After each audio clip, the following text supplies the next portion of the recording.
Hi friends, అందరికీ నమస్తే. మా విశ్వం తెలుగు ఛానల్ మీ అందరికీ స్వాగతం పలుకుతున్నది.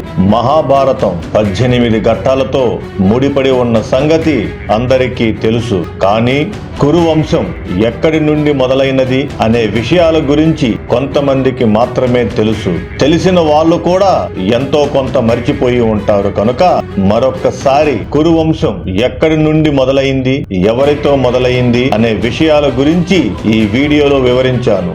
వీడియోని పూర్తిగా చూడండి. కురు వంశం విశ్వామిత్రుడు, మేనక సంభోగం వల్ల జన్మించిన శకుంతల కణ్వ మహర్షి ఆశ్రమములో పెరుగుతుండగా ఒక రోజు ఆ మార్గములో అప్పటి రాజు దుష్యంతుడు వెళ్తుండగా దుష్యంతుడు శకుంతలను చూసి ఆకర్షితుడై ఆమెని గాంధర్వ వివాహం చేసుకుని శకుంతలను ఆశ్రమం దగ్గర ఉండమని, నేను రాజ్యానికి వెళ్లి రాజ్య సంస్కారాలతో నిన్ను ఆహ్వానిస్తానని చెప్పి దుష్యంతుడు తిరిగి రాజ్యానికి వెళ్లిపోతాడు. శకుంతల తన స్వామి కోసం ఎదురు చూస్తుంటుంది. శకుంతల గర్భం దాల్చుతుంది, మగబిడ్డను ప్రసవిస్తుంది. బిడ్డకు భరతుడు అనే పేరుతో నామకరణం చేస్తుంది. బిడ్డను శకుంతలను చూడడానికి దుష్యంతుడు రాడు.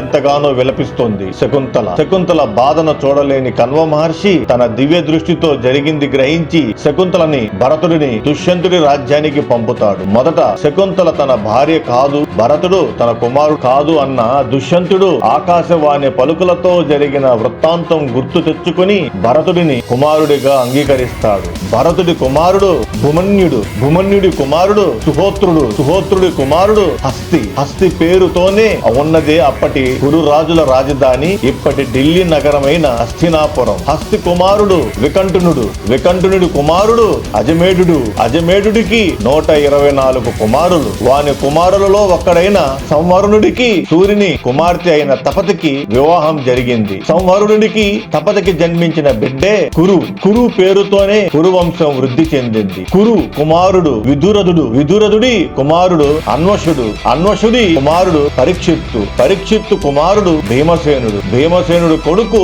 ప్రదీపుడు, ప్రదీపుడి కుమారుడు శంతనుడు, శంతనుడికి 2 భార్యలు గంగాదేవి, సత్యవతి. గంగాదేవి శంతనుడికి జన్మించిన బిడ్డే భీష్ముడు. శంతనుడికి సత్యవతికి జన్మించిన బిడ్డ చిత్రాంగదుడు. సత్యవతి పరాశరుడు ఒక గొప్ప ఋషి మరియు వశిష్ఠ మహర్షి వంశస్థుడు. యమునా నదిని దాటుతున్నప్పుడు పరాశరుడు తన పడవలో ప్రయాణికులను తీసుకువెళ్తున్న సత్యవతిని కలిశారు. సత్యవతి అందానికి ముగ్ధుడైన పరాశరుడు సత్యవతి పట్ల తన కోరికను వ్యక్తం చేశాడు. సత్యవతి పవిత్రత మరియు కీర్తి కాపాడబడాలనే షరతుతో సత్యవతి పరాశరుడిని భర్తగా అంగీకరించింది. పరాశరుడు సత్యవతికి 2 వరాలు ప్రసాదించాడు. సత్యవతి తన కన్యత్వాన్ని తిరిగి పొందుతుంది మరియు సత్యవతి కీర్తి మలినం కాకుండా ఉంటుంది. సత్యవతి శరీరం చేపల వాసనకు బదులుగా దైవిక సువాసనను వెదజల్లుతుంది. వారి కలయిక ఫలితంగా వ్యాసుడు యమునా నదిలోని ఒక ద్వీపంలో జన్మించాడు. ఒక గొప్ప ఋషిగా ఎదిగాడు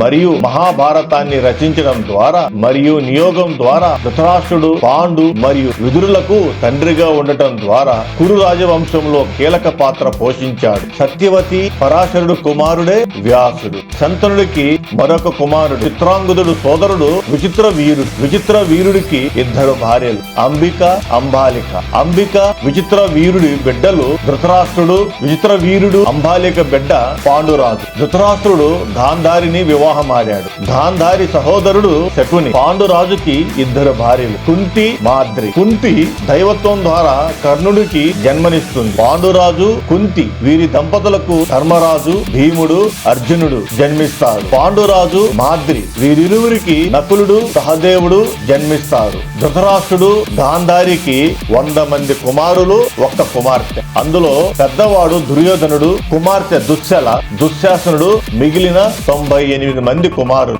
దుర్యోధనుడు భార్య భానుమతి. వీరిరువురికి లక్ష్మణ కుమారుడు లక్ష్మణ్ జన్మిస్తారు. లక్ష్మణ్ శంభ అనే స్త్రీతో వివాహం ఆడుతాడు. పాండవులు 5 ద్రౌపదిని వివాహమాడి 5 మంది బిడ్డలను కంటారు. ఆ 5 మంది ఎవరనగా ప్రతివింధ్యుడు, శృతసోముడు, శృతకర్ముడు, శతానికుడు, శృతసేనుడు. అర్జునుడు సుభద్రను పెళ్లి ఆడగా వారికి అభిమన్యుడు జన్మిస్తాడు. అభిమన్యుడు ఉత్తర, వీరిరువురు భార్యాభర్తలు. వీరికి పరీక్షిత్తు జన్మిస్తారు. పరీక్షిత్తు రాణి మద్రావతిని వివాహం ఆడగా వీరికి కక్షసేనుడు, ఉగ్రసేనుడు, చిత్రసేనుడు, ఇంద్రసేనుడు, సుషేనుడు, సఖ్యసేనుడు, జయమేజయుడు జన్మిస్తారు. దుశ్శల భర్త జయద్రథుడు కురుక్షేత్ర యుద్ధంలో అభిమన్యుడిని పద్మవ్యూహం పన్ని చంపినందుకు అర్జునుడు జయద్రథుడిని సంహరిస్తాడు. ఓకే ఫ్రెండ్స్, మరొక మంచి వీడియోతో మళ్ళీ కలుద్దాం. అంతవరకు మా ఛానల్ వీడియోస్ ని చూస్తూ ఉండండి. సర్వే జనా సుఖినో భవంతు.